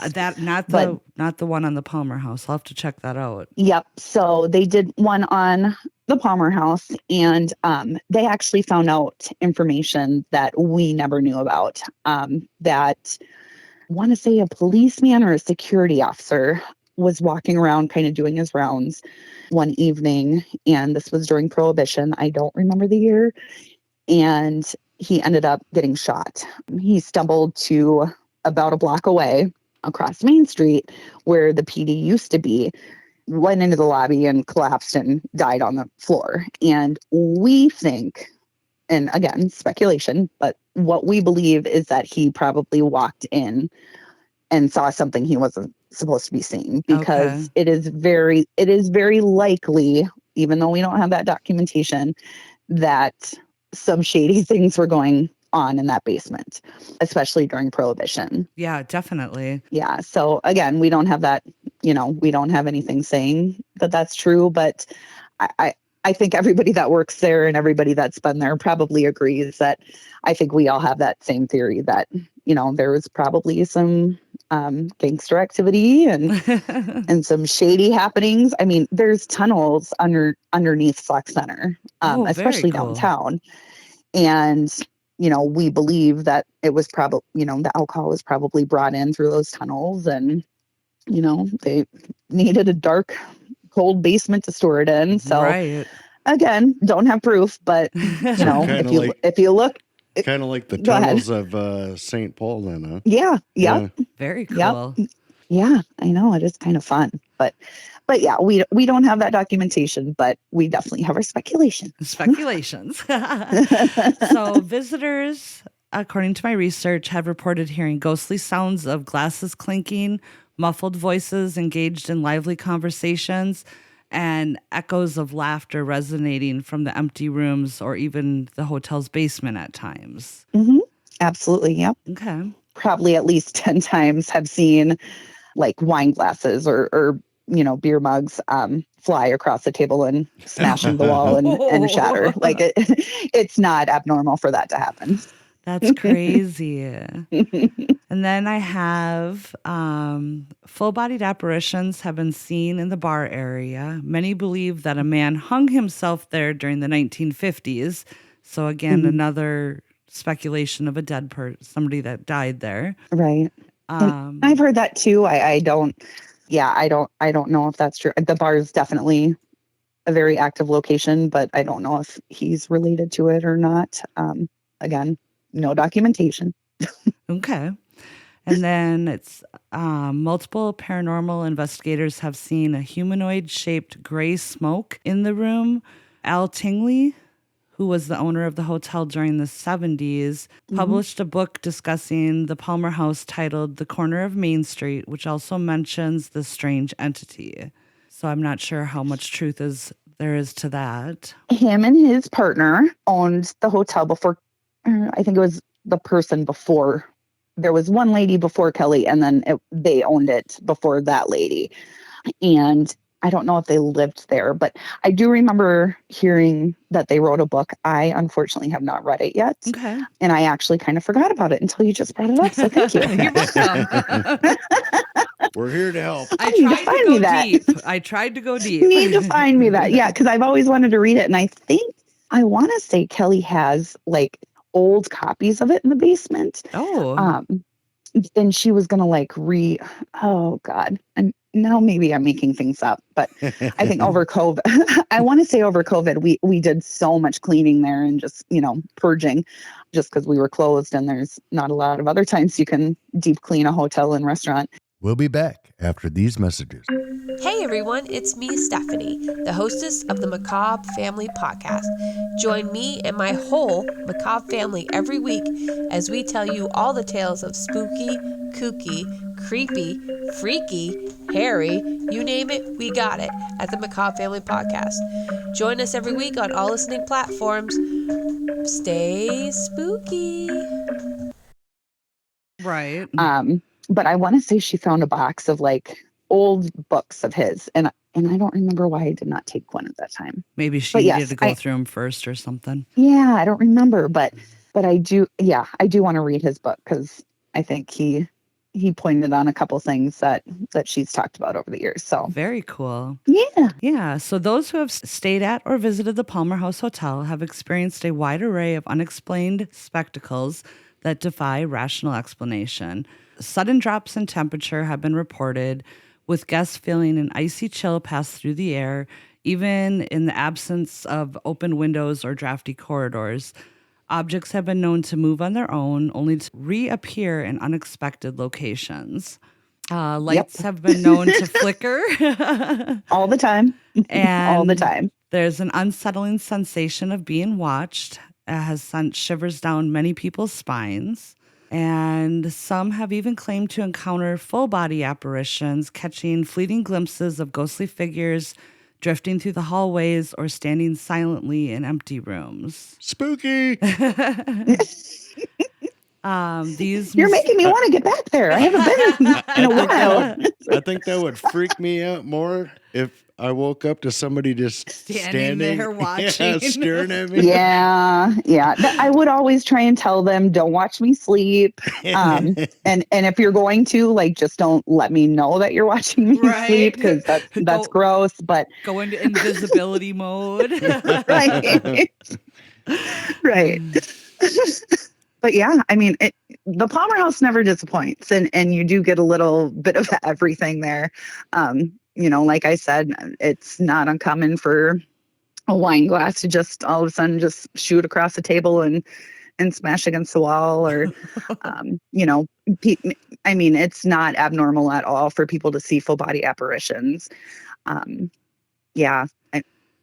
Audibly, you can audibly hear things sometimes, which is kind of abnormal. I mean, I think it's hard for them to get that energy to do it strong enough to where we can actually hear them with our own ears. You know what I mean? Do you think the majority of the haunting is residual, or do you think it's No, I'm losing my words. Intelligent. Yes. So, yep. So I definitely think that what is there is intelligent, because it definitely does. I don't want to say mess with you. I always say they're jokesters. Like if you go in there and you're like, okay, don't do this because that's what's going to scare me. Well, that's what they're going to do because they're like children, Right. They're defiant little children, and they always are just kind of jokesters. And I've always said that about the Palmer House spirits is, they seem to be just kind of having a good old time doing whatever they're doing. And they just think it's hilarious, I think, that they're getting all this attention. Well, they've got to have some fun. Right. And it's, it's never threatening. Like I said earlier, like we try very hard to make sure that the energy is positive there, and that, the spirits that are there are welcome there, and not something that somebody's brought in that has more of a negative tone to it. Note to self, when we book our weekend at the Palmer House, Jenny's got to go there and make the energy good before we go in. Yes, let's have a party at the Palmer House. I would love to. I got a new job about 2 years ago, and I don't even know if I've been at all since I got this job. Just takes all of my time, but yeah, I haven't been there in way too long. I need to get back there for sure. Well, I will definitely let you know when we book our weekend. So that would be really fun to have somebody that does this professionally. And I would love to. Yes, definitely. Show you around. Yes. Play with some equipment. Definitely. Play with all the fun equipment. Play with some ghosts. Right. There's another entity that I have. Some articles mentioned it, some didn't. The lady in white. I know every location has a lady in white. I was just going to say there's always got to be a lady in white. I would say that's probably going to be Annie, because the picture that we have of that apparition in room 11 when that guest took it after she had left the room, it does definitely look like that apparition is kind of maybe in like a maid's, like white, kind of like those apron, the white apron things. It's been so long since I've seen that picture, but I want to say she was wearing white. So I didn't come across anything on Annie. So can you give us a little, brief story about Annie? Yeah. So there used to be train tracks right behind the Palmer, and it was a huge stop for traveling salesmen back in the day. And the story goes that Annie was, I think, like early 20s and ended up getting pregnant by one of these traveling salesmen. And, this story kind of, you hear this a lot with with older locations, and then, she's standing at the window and waiting for him to come back, and he never comes back. And so again, we don't have documentation on Amy. That's kind of her story, is just that she got that, pregnant. And I don't really know. We've never heard what happened to her. If she passed, if what happened, but you can definitely feel kind of a more shy energy when you go into 11. I love 11. 11 is very calming for me. I like to write. So when I want to go down there and just focus on writing, 11's the room that I pick, just because it's a very calming energy in there. And on the other hand, if you bring in, sometimes when we'll do tours or whatever, I'll open up the room and let them, if there's no guests in there, let people go in.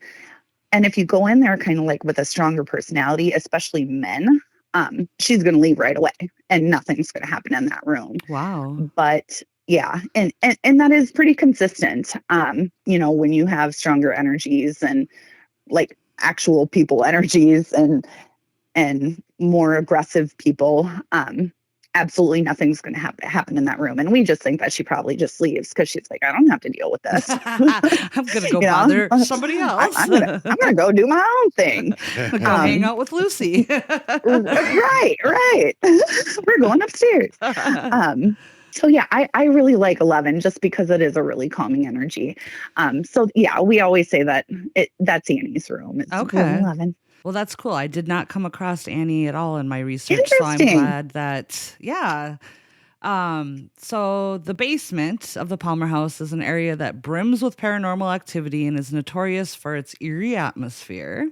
Many guests and Yes. staff members have reported unsettling experiences in the basement, including feelings of being watched, unexplained cold spots, and even encounters with shadowy figures. Some have heard whispers or disembodied voices emanating from the darkness, while others have felt an overwhelming sense of unease upon entering the basement area.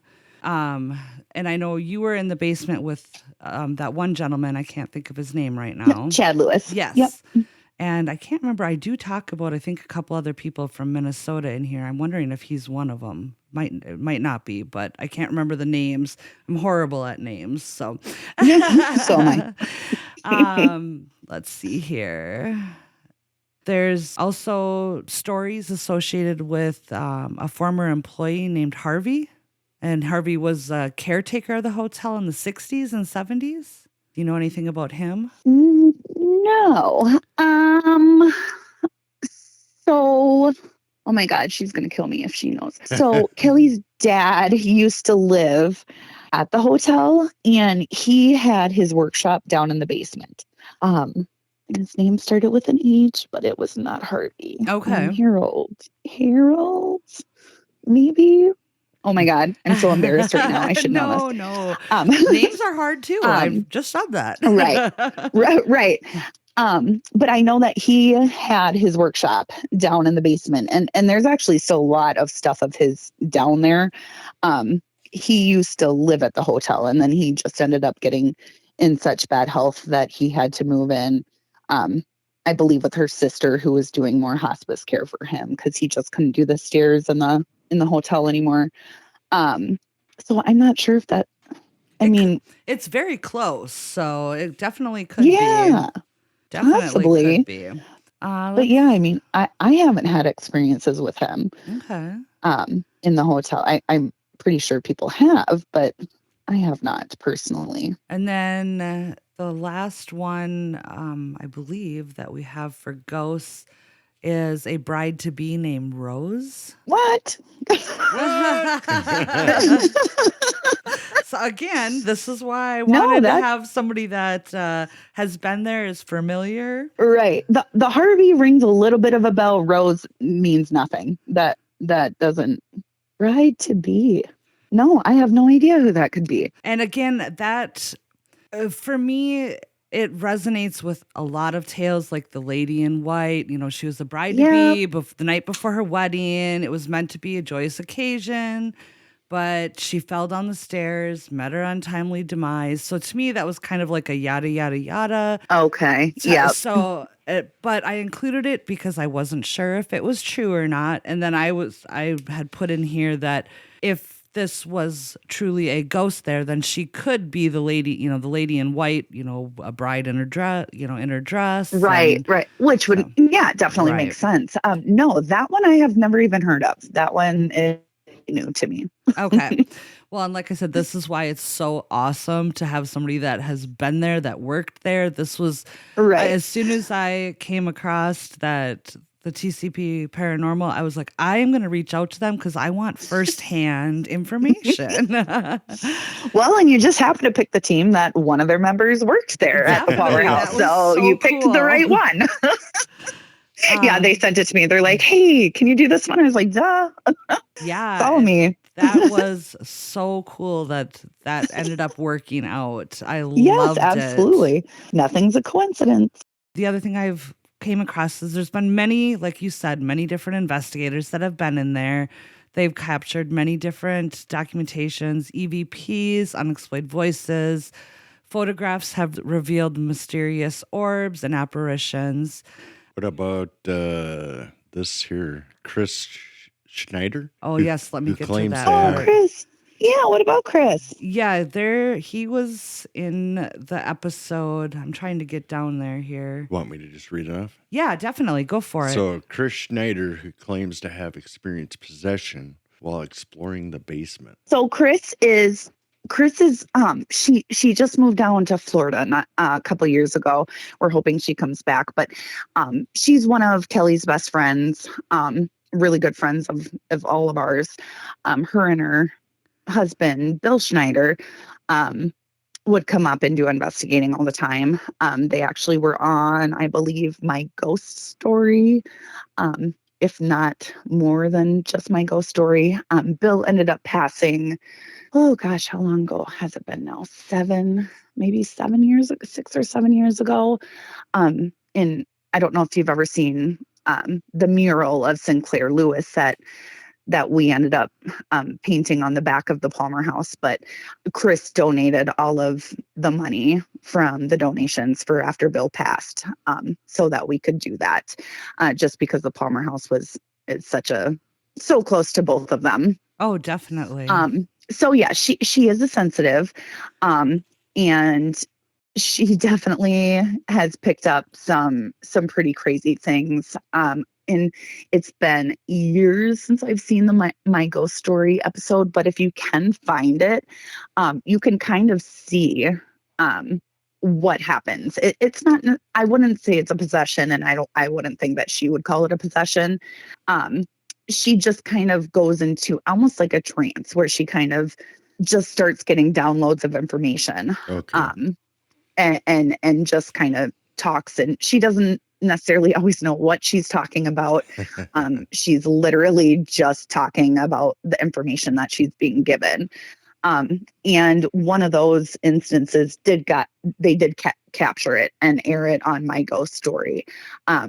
It's definitely interesting if you don't, if you're not used to kind of seeing stuff like that. Yeah, I'll definitely be looking that up. Yeah.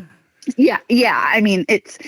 But I know Chris, and she's an amazing person. And she's one of the people that, would have been the ones that woke me up at 4:00 in the morning and said, okay, something's off. Let's go do some clearing. Yeah, she moved down to Florida, after I think her father passed away a few years ago, and she moved down there. So we won't see her too often anymore, but she's always one of our Palmer House family for sure. That's awesome. Yeah. So I'm going to kind of dive in a little bit. I'm just going to kind of skip through quickly about the Bagel Bites episode. Okay, yeah. So basically he starts off the episode saying that he explores the tragic fire that engulfed the Sauk Centre house, discussing the haunting beliefs that individuals were trapped in the basement and met a grim fate within its fiery inferno.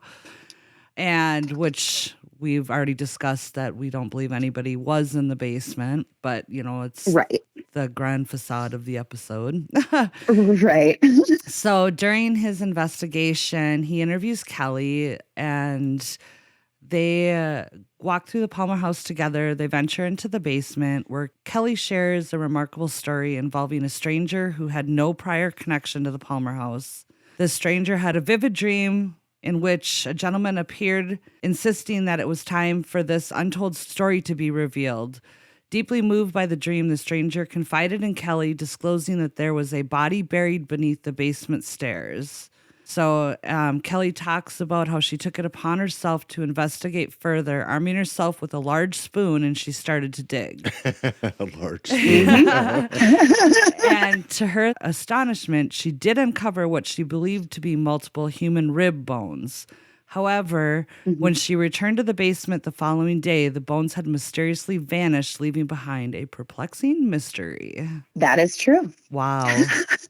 And actually, if you go down there, there's still like a little tiny shovel. The place that she found the bones is kind of in, you can't, it's not easy to get to. It's underneath a hidden set of stairs, and you can't really get to it from the back way either, unless you really crawl back there. And I'm scared of spiders, so I don't do things like that. But yeah, if you go down there, you can still kind of look through the steps on the stairs, and you can still see that there's a shovel down there. And Kelly and I have talked about it. I guess I don't really know what her theory is on it. I think the bones did disappear. We have no idea where they are. We have a little jar of bones down there, so when people come in, if they're down in the basement doing tours or whatever. And they're like, oh my God, here's the bones that are missing. And we're like, no, those are the replicas for the Ghost Adventures episode. Oh, funny. So the ones that are actually down there are literally from the episode. But I think one of the theories that she had, I mean, we never knew. And I don't think that she would have never said, oh yeah, those are human rib bones. I'm sure she probably didn't know what kind of bones they are. Maybe she said resembled or something, but they portrayed it as something more. Yeah, I don't think she's ever really speculated, yes, they are human. But, it's 100-something-year-old basement. Right. And it's very largely untouched down there. It's one of the most original parts of the whole building.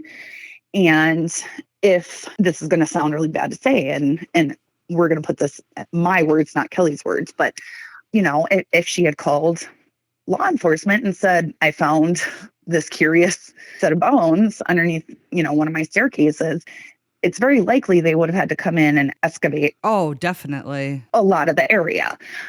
And the spirits, if you've ever heard the theory that they don't like renovations, well, it's true. Like, right. Activity does tend to kick up when you're doing renovations. And, spirits don't want things to change. They want them to stay how they know them. So we think maybe in an attempt to make sure that the whole basement floor didn't have to get ripped up, they went missing. We don't know what happened to them. Right.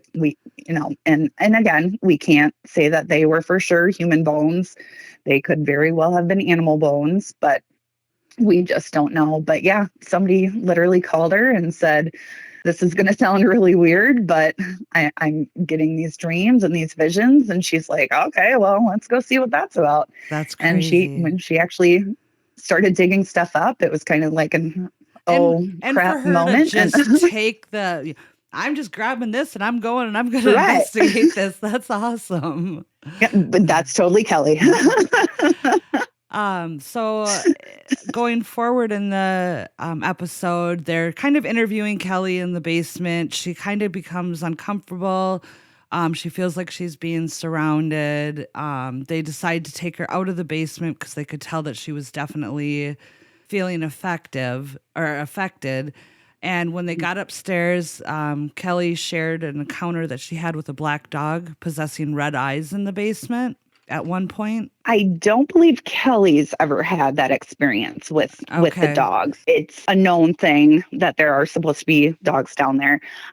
The Palmers were avid hunters, and so they would keep their dogs down in the basement. Okay.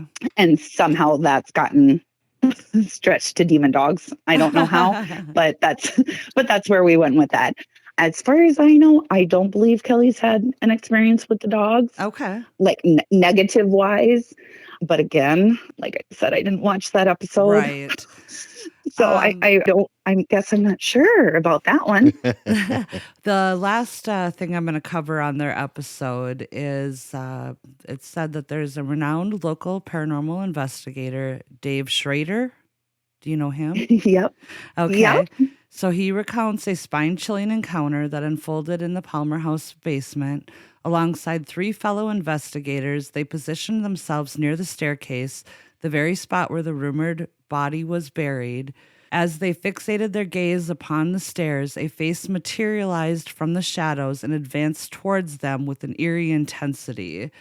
Dave vividly describes this bone-chilling sight as the most petrifying experience he has ever witnessed. I believe that.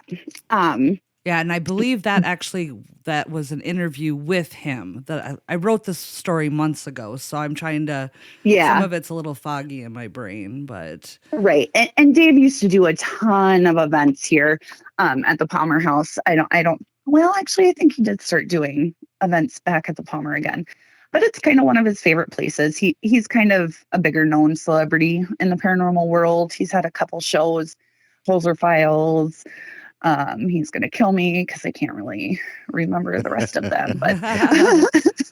But yeah, he's done a lot of work with Kelly, and I've never heard that story per se, but I do remember one year it was Halloween and I was giving some ghost tours and I had taken some people down the basement and somebody had asked to see the location where the bones were found. So, the easiest way to see it is through that staircase. So I brought her, over to the staircase and she's taking pictures and we go about our night, go back upstairs eventually. And she freaks out and she comes up to me and shows me a picture that she had taken through the stairs. And you could clearly see a head with, it looked like a cowboy hat on.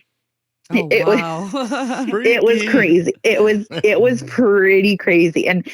And as a debunker, like, I'm like, oh my God, I got nothing for this one. Right. Like, I mean, that is clear as day.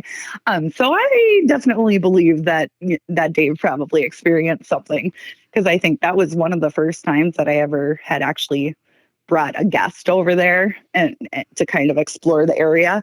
And she caught that right away. And it's pretty cool. Yeah. So other than that, just to wrap up their episode, they got their normal, little EVPs and stuff like that here and there. Zach went underneath the stairs and was digging while I think it was the gentleman we just talked about, and one of Zach's team members went up to Lucy's room and they asked the question, is anybody here in danger? They got an EVP of Zach Bagans and a evil laughter afterwards. So they went down to the basement. They told him that what they heard. And so it's all, show. Right. And the only thing that they really had for evidence that they showed was they had cameras set up in the basement and there was a gray wire hanging down. Then there was an orb that went from one side of the hallway to the other, and then towards that wire, and then all of a sudden the wire started moving. And interesting. Yeah, so that was about the extent of the episode.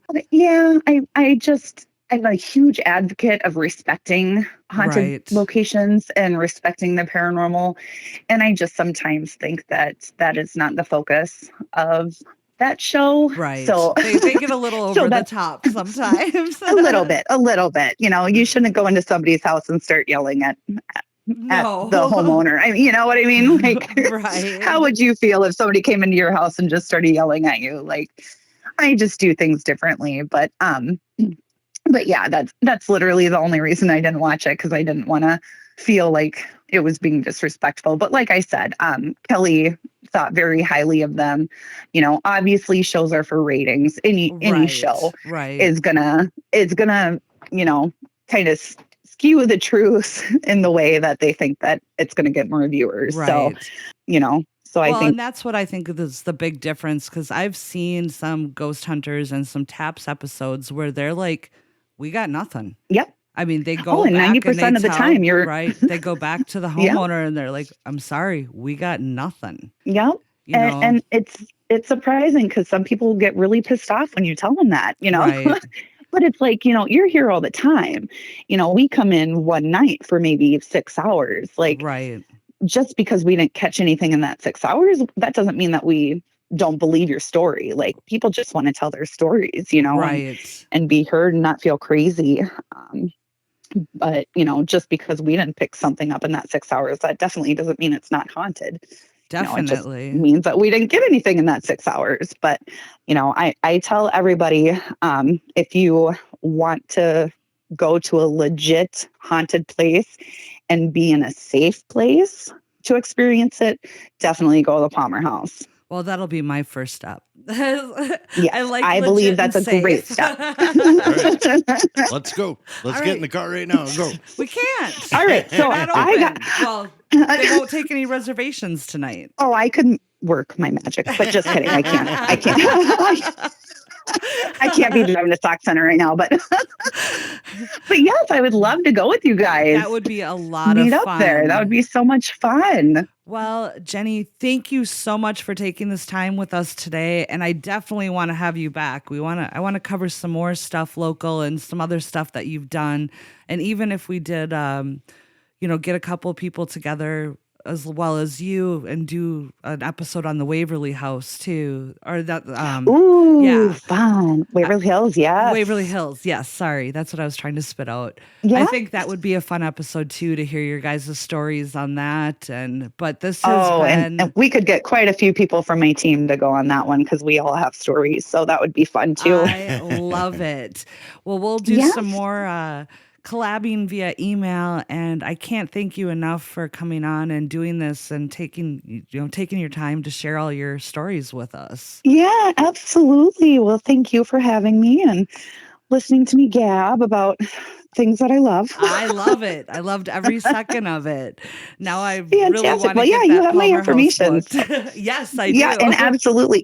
For any viewers, we're huge on education with TCPS, and we just want to help people, whether you're just looking for education on the paranormal or specific locations, or if you just have random questions, we love to help. So however we can help, reach out to us, ask questions. We love to talk. And one more time before we go, share out your information where people can find you and reach you guys. Yep. So our website and our email is going to be TCPSMN.org. And then email is info@tcpsmn.org. And then Facebook and Instagram, Twin Cities Paranormal Society. I love it. Awesome. Well, thanks again. And we'll keep in touch, and we'll get some other stuff flowing for another episode and maybe an adventure. Fantastic. Sounds great. Thanks, guys. And you have a good night. Thank you. You too. Bye-bye. Talk to you later. Bye. Bye. Wow, Tracy, that was a great episode. Jenny is hilarious and very informative. She is a wealth of knowledge. I had so much fun. Did you book our stay at the Palmer House yet? Not yet. We're still recording, silly. I thought you were good at multitasking. Sometimes, but I'm not that good. Well, let's get on it. Of course. Well, that's it for today, folks. Tracy has activities that she needs to get on. You're like a kid at Christmas wanting to open his presents now. Hell yeah. Well, guys, I guess that's it for us today. Thanks again to our special guest, Jenny from TCPS and Minnesota TAPS, for joining us. We can't wait to have her come back. For sure. Until next time, smell you later. Keep on creeping on. We love you. Bye-bye. Bye. Thanks for hanging out with us here at Total Conundrum. Please make sure to check out our website and blog at totalconundrum.com for news, upcoming events, merch, bloopers, and additional hysteria. You never know what will pop up, so be sure to follow along. If you want to show your support for Total Conundrum and gain access to all of our bonus content, please visit our Patreon page. You can also follow us on Facebook, Instagram, and Twitter. The links are available in our show notes. If you have any questions, comments, recommendations, or stories to share, please email us at contact@totalconundrum.com. Episodes are available on Apple Podcasts, Spotify, or wherever you listen to your favorite podcasts.